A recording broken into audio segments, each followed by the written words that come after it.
Bom dia, minhas amadas! Mais um encontro de cura por aqui. Hoje nós estamos com um tema muito especial: o mistério de ser uma só carne. Hoje o nosso encontro ele tá um pouquinho voltado para as pessoas que são casadas, para quem tem um maridinho aí na sua casa. Mas se você não é casada, se você é solteira, eu também acredito que você vai se beneficiar da palavra de hoje, porque é uma palavra que se aplica para todos nós em todas as fases e estações que nós estamos vivendo.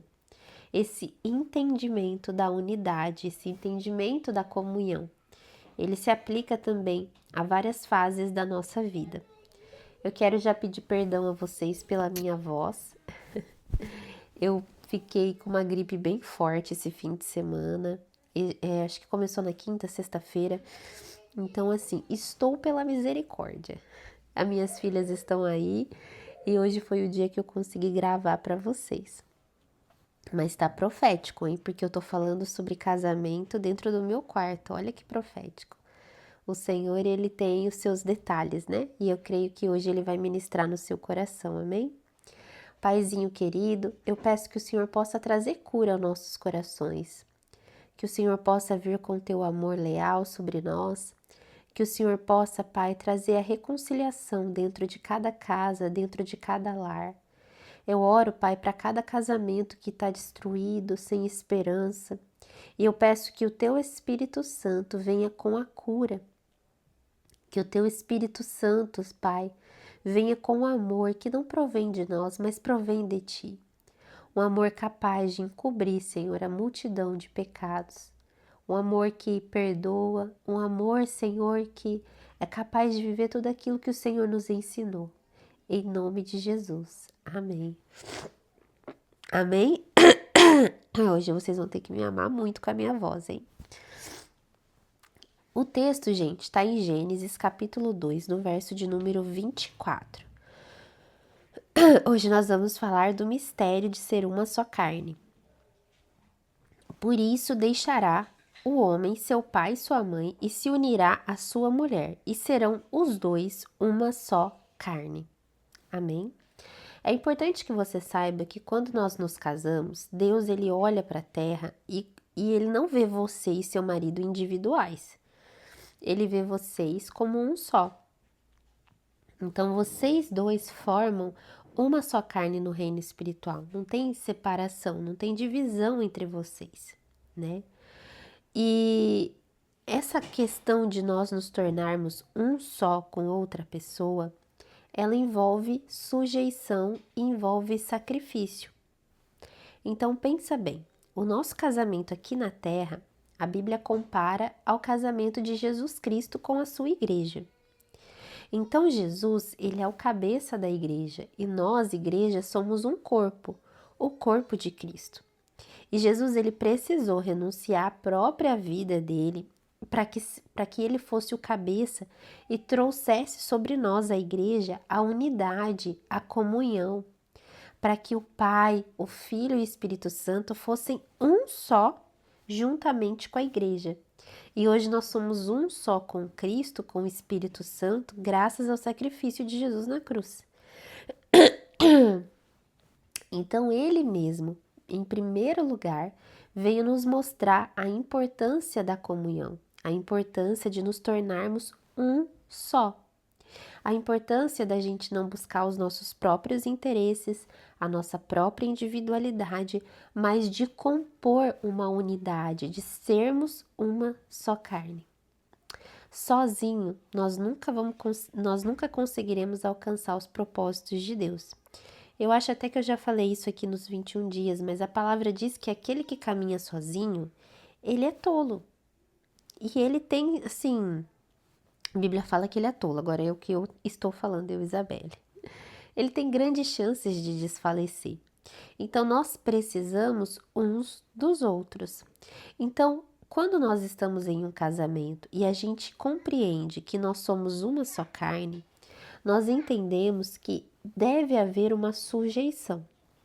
A palavra diz que nós devemos nos sujeitarmos uns aos outros em amor.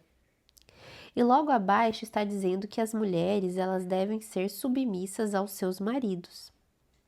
Então, a sujeição uns aos outros, a palavra está falando sobre nós nos sujeitarmos como corpo de Cristo, uns aos outros. E o que é você se sujeitar? É você entrar em um acordo. Então, você tem a sua vontade, você tem a sua opinião, você tem aquilo que você acha que é legal. Mas em amor, você vai considerar a vontade da outra pessoa, a opinião da outra pessoa, a individualidade da outra pessoa. A palavra diz que nós não podemos nos apoiar em nosso próprio conhecimento. Nos apoiar em nosso próprio conhecimento é uma arrogância, é uma soberba. Quando nós achamos que nós sempre estamos com a razão, quando nós achamos que nós sabemos das coisas, que nós sabemos de tudo e nós não consideramos o outro, nós estamos nos apoiando no nosso próprio conhecimento.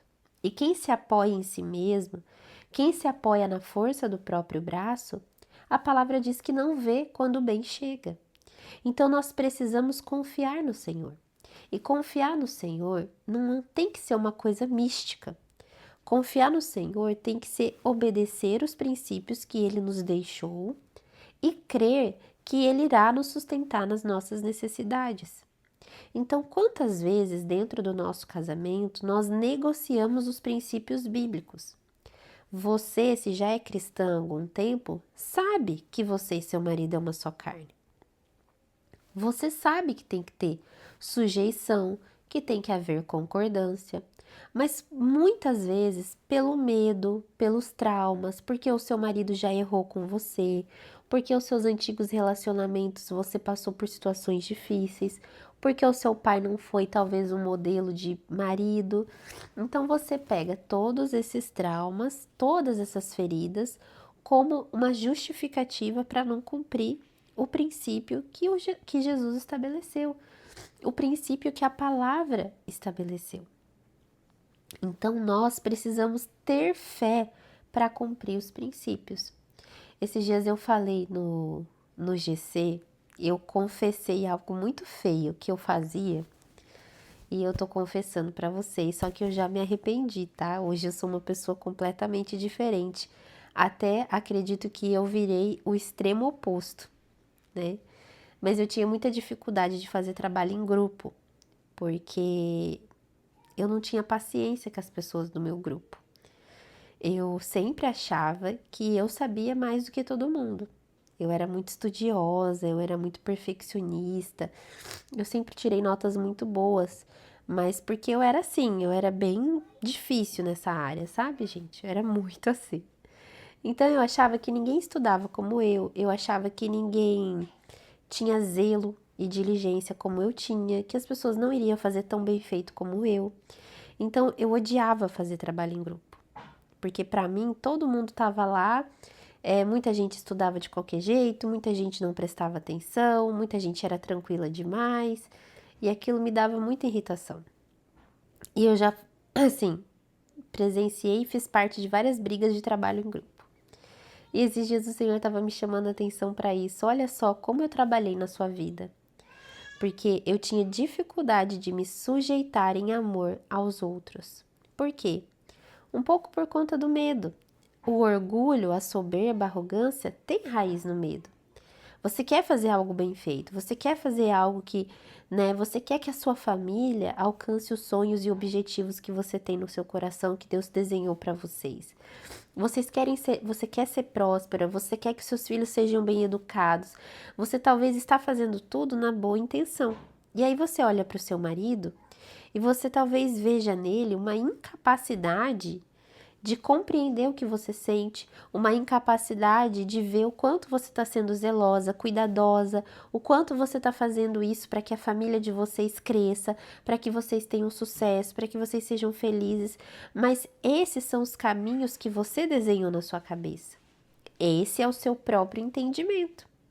Só que nós, quando consideramos os outros, quando nós consideramos a individualidade, a opinião, a vontade dos outros, e nós nos sujeitamos em amor, nós temos a tendência de entrar numa espécie de negociação, onde eu abro mão, a outra pessoa abre mão e a gente chega no caminho do meio, no caminho do equilíbrio. E isso é a vontade de Deus. É quando todos os conselhos, como a palavra fala, né? Na multidão dos conselhos há sabedoria. Então é quando juntos em unidade nós conseguimos construir algo único.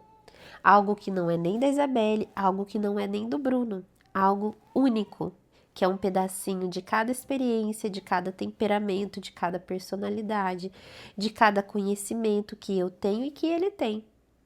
E aí, quando isso se junta, isso se converte, isso se sujeita numa concordância, ai, a gente tem algo lindo.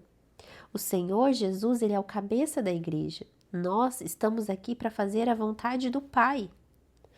E quando o Senhor Jesus, ele conta com a igreja na terra para cooperar com essa obra, ele poderia muito bem fazer esse trabalho sozinho, ele não precisava se desgastar com a gente. Que a gente, vamos combinar, né? Como equipe de Jesus, às vezes a gente é muito ruim de serviço.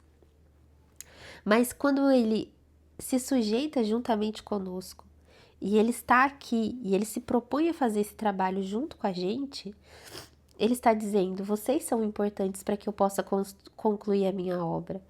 Do jeitinho que o Pai formou vocês, do jeitinho que vocês foram criados, do jeitinho que vocês são, quando vocês se convertem o seu coração a mim, quando vocês se sujeitam a mim, quando nós nos sujeitamos uns aos outros dentro do corpo de Cristo, da igreja, e consideramos uns aos outros, a gente constrói algo único, que não é de ninguém, mas é do todo.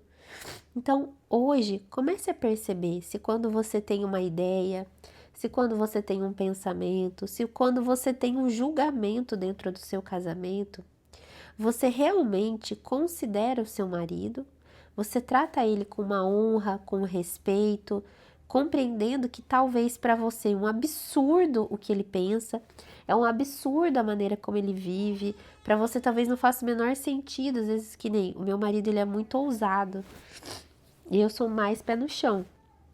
Então tem hora que eu acho que ele tá completamente doido. Eu falo, meu Deus, como é que a gente vai fazer isso? E graças a Deus, porque se dependesse de mim, a gente jamais estaria vivendo o que nós estamos vivendo. E porque eu tive coragem de me sujeitar a esse princípio e também deixar com que ele pudesse ter opinião e pudesse direcionar a nossa casa e a gente pudesse juntos chegar num lugar melhor, nós estamos em lugares muito mais altos, graças à fé e à coragem do meu marido. Então, o que era loucura para mim, para o Senhor, era coragem, era fé. Ele é um conquistador. Então, talvez o que é talvez seja um contrário. Talvez o seu marido é mais pé no chão e você é mais acelerada. Mas graças a Deus. E quando isso se junta, isso se converge, é maravilhoso. Mas como é que eu vou fazer tudo isso se convergir? Quando a gente aprende a ser sábio. Então, na sabedoria, nós damos respostas brandas. É o que a palavra nos ensina. O sábio, ele não responde com furor, mas ele responde de maneira branda. Ele sabe conversar respeitando o outro. A palavra diz que nós devemos considerar os outros como sendo superiores a nós. Todos os outros. Imagina o nosso marido. Com honra, com respeito. Imagina se chega aqui, sei lá, uma pessoa de grande importância para você e ela começa a falar. Você não vai prestar atenção no que ela está ouvindo? Se você admira ela, se você respeita, se você honra? Da mesma maneira, seu marido, quando ele for falar.